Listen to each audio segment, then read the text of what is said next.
Yesuslah Tuhan yang layak ditinggikan, layak disembah oleh suku-suku bangsa. Dengan darah-Mu Kau telah tebus bangsaku, genapi Tuhan firman-Mu atas negeriku. Bagi kemuliaan-Mu.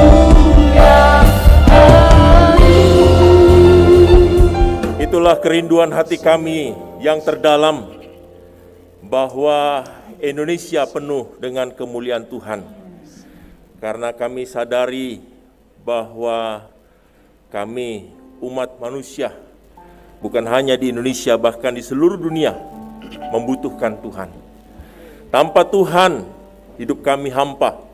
Tanpa Tuhan, hidup kami tidak berarti. Kami serahkan untuk jam dan waktu di dalam pemberitaan firman Tuhan pada pagi hari ini ke dalam pimpinan Tuhan. Terpujilah Engkau ya Bapa, di dalam nama Tuhan Yesus. Luar biasa, tim pemuji menggunakan kostum dari bangsa-bangsa. Kalau tidak salah tadi pemujinya pakai pakaian adat Chinese ya. Ya itulah memang hati Tuhan. Hati Tuhan ada di setiap bangsa. Misi adalah hal penting bagi Tuhan. Apa yang penting bagi Tuhan, penting bagi kita. Kita ini ibarat salib Kristus yang memiliki dua, yang tegak lurus dan horizontal. Yang tegak lurus, hubungan yang vertikal, yaitu hubungan kita dengan Tuhan secara pribadi, melalui doa dan membaca firman Tuhan. Dan itu tidak bisa ditawar-tawar. Setiap kita yang sudah percaya kepada Kristus, kita harus memiliki hubungan secara pribadi, secara vertikal kita dengan Tuhan, melalui doa dan firman Tuhan. Tetapi ada hubungan yang kedua, yaitu hubungan yang horizontal, yang mendatar, yaitu bagaimana kita setiap minggu harus bergereja dengan sesama jemaat Tuhan. Itu bagian daripada kehidupan kita. Kita bergereja. Lalu yang keempat, bagaimana kita diminta oleh Tuhan untuk tidak hanya bergereja, beribadah, tetapi juga kita harus bersaksi bagi Kristus. Nah, misi itu bagian daripada kita bersaksi bagi Kristus. Kadang-kadang kita berpikir, kalau berbicara tentang misi, wah ini sepertinya berat begitu. Tetapi kalau kita sadar bahwa kita ini adalah orang-orang yang sudah ditebus Tuhan, dan kita harus memiliki relasi yang tegak lurus maupun horizontal, salah satunya yaitu kita diminta bersaksi, yang menjadi bagian daripada kesaksian kita. 1, 2, 3. Bertolong-tolonglah menanggung bebanmu, demikianlah kamu memenuhi hukum Kristus. Saudara-saudara yang dikasihi Tuhan, firman Tuhan yang singkat ini merupakan tulisan Paulus kepada jemaat di Galatia. Dan kalau kita melihat apa yang dilakukan oleh Rasul Paulus di dalam kehidupannya yang singkat tetapi berkualitas, Paulus telah melaksanakan 3 kali perjalanan misi. Misi yang pertama, misi yang kedua, dan misi yang ketiga. Saya coba memahami apa yang dikatakan Galatia 6 ayat 2 ini. Bertolong-tolonglah menanggung bebanmu, demikianlah kamu memenuhi hukum Kristus. Jadi waktu Paulus menulis firman Tuhan ini, dia sudah melaksanakan misinya yang kedua, yaitu di Asia Kecil. Nah, Galatia itu adalah ibu kota provinsi. Ibarat kalau misalnya kita di Pulau Jawa ada Bandung, Semarang, Surabaya. Nah, Galatia itu ibu kota provinsi. Jadi di mana ibu kota provinsi ini punya daerah-daerah. Jadi waktu Paulus berbicara bertolong-tolonglah menanggung bebanmu, Paulus ingin berkata, ayo kita tuntaskan, ini pakai bahasa saya, ayo kita tuntaskan pekerjaan misi yang sudah saya mulai. Paulus seorang ahli dalam strategi misi. Jadi ketika dia mau menjangkau satu wilayah, dia harus ada di ibu kota provinsi dan sudah berhasil mendirikan jemaat Galatia. Tetapi masih banyak, kayak kalau di Bandung, masih ada Cianjur, masih ada Garut, masih ada Malimping. Pak Dirman tuh suka ke Malimping ya Pak ya. Nah, masih ada daerah-daerah itu yang belum dijangkau.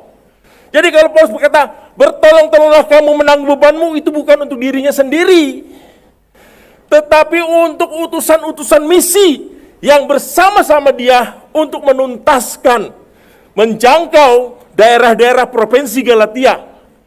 Saudara bisa lihat dalam peta di bagian belakang Alkitab, saudara-saudara. Perjalanan Paulus yang kedua, daerah mana saja. Jadi saudara-saudara, ketika Paulus berbicara bertolong-tolonglah menanggung bebanmu, itu bukan untuk kepentingan kebutuhan sehari-hari, bukan. Tetapi berbicara bagaimana menuntaskan tugas misi untuk mendukung plan-plan Tuhan di garis depan, saudara. Tema yang diberikan kepada saya yaitu mari kita pikul bersama-sama. Mari kita pikul bersama-sama. Ini sangat cocok sekali dengan firman Tuhan yang tadi sudah kita baca. Apa yang kita pikul bersama-sama di sini, saudara? Yang kita pikul di sini bersama-sama yaitu bagaimana kita mau menuntaskan apa yang menjadi kerinduan hati Tuhan. Saya katakan tadi bahwa misi itu penting bagi Allah. Apa yang penting bagi Allah itu penting bagi. Waktu Tuhan Yesus berbicara, pergilah, jadikanlah semua bangsa muridmu, pencapaiannya itu baru 35%. Baru 35%. Nanti saya akan jelaskan kepada saudara-saudara apa yang menjadi masalah besar. Apa yang menjadi masalah besar? Kenapa misi Tuhan tidak maksimal? Lihat, ini adalah daerah di mana sekarang gereja-gereja Tuhan memfokuskan diri untuk menjangkau wilayah ini, karena wilayah ini 97% belum pernah mendengar Injil. Jadi kalau kita pasang bendera-bendera dari daerah-daerah dan juga dari bangsa-bangsa, ini bukan dekorasi, tetapi ini adalah bagaimana kerinduan Tuhan untuk supaya Injil bisa menjangkau daerah-daerah ini. Kita ingin mau menselaraskan kehendak Tuhan dengan kehendak gerejanya. Kita konsisten untuk menggarap tempat-tempat yang memang kita perlu supaya benar-benar Injil Yesus Kristus bisa diberitakan di daerah tersebut. Paulus berkata, seorang atlet, saya tidak akan memukul sembarangan. Oleh sebab itu saya berlatih supaya saya sungguh-sungguh bisa memenangkan pertandingan. Jadi Paulus dia berpikir bahwa apa yang dia lakukan itu sesuai dengan apa yang menjadi kehendak Tuhan supaya selaras. Kadang-kadang kehendak kita lebih utama daripada kehendak Tuhan. Nah, kita mau menselaraskan bagaimana kita melakukan misi dan menjadi saksi Kristus, bagaimana kita selaras. Dan saya kira kita selaras. Baik kita mau mengerjakan misi dalam negeri maupun misi luar negeri.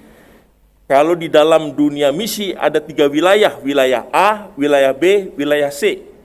Ini data cukup relevan. Karena dari tahun 1900 sampai tahun 2020, kita lihat yang ungu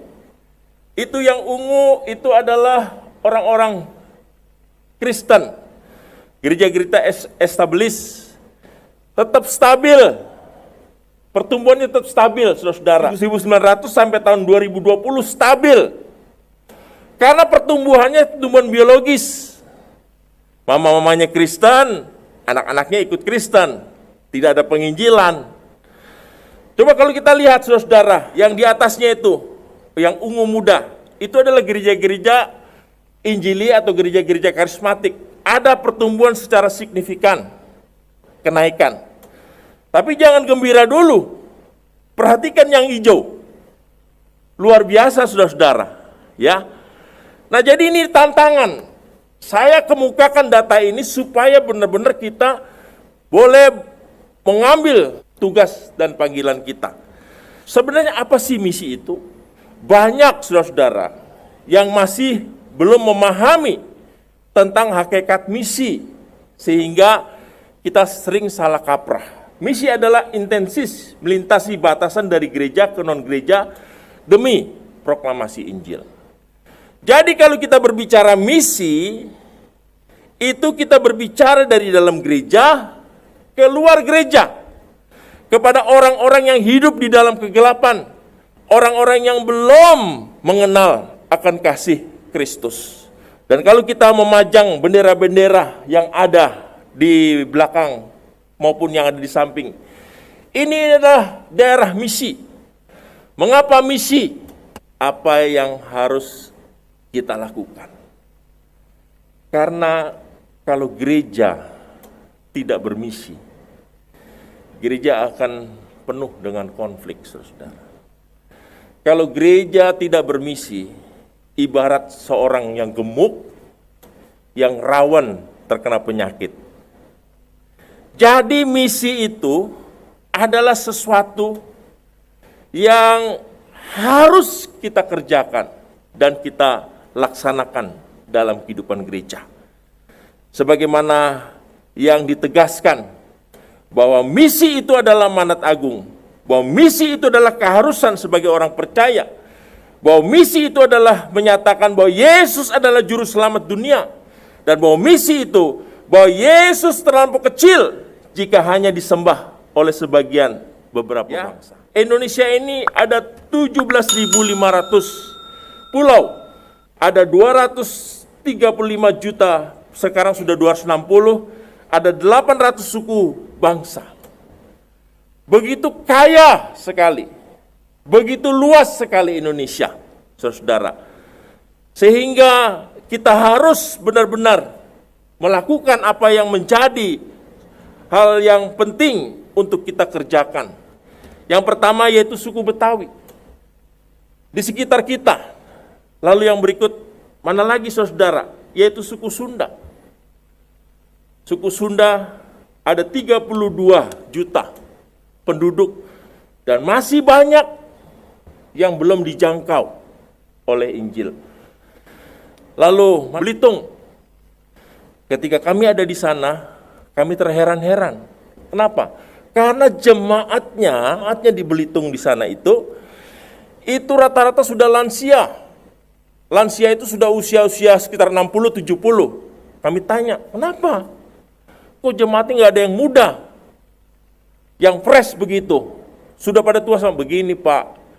Kalau di sini gereja itu bagus, Pak. Karena kalau mati sebagai anggota jemaat nanti diurus sama gereja. Lalu mana lagi, saudara? Nah, itu adalah sebagian daerah-daerah yang menjadi kantong-kantong yang sulit sekali untuk Injil masuk. Tetapi apa yang menjadi kehendak Tuhan untuk kita menjangkau jiwa-jiwa yang hidup di dalam kegelapan, itu adalah sesuatu yang harus kita upayakan. Dan dikatakan supaya segala bangsa di bumi mengenal namamu, sehingga mereka takut akan engkau, sama seperti umatmu Israel, dan sehingga mereka tahu bahwa namamu telah diserukan atas rumah yang telah kudirikan ini. Dan Injil kerajaan ini akan diberitakan di seluruh dunia, menjadi kesaksian bagi semua bangsa. Sesudah barulah tiba kesudahannya. Marilah kita ingin mengambil bagian di dalam pekerjaan misi, karena kita ingin menjadi salib Kristus.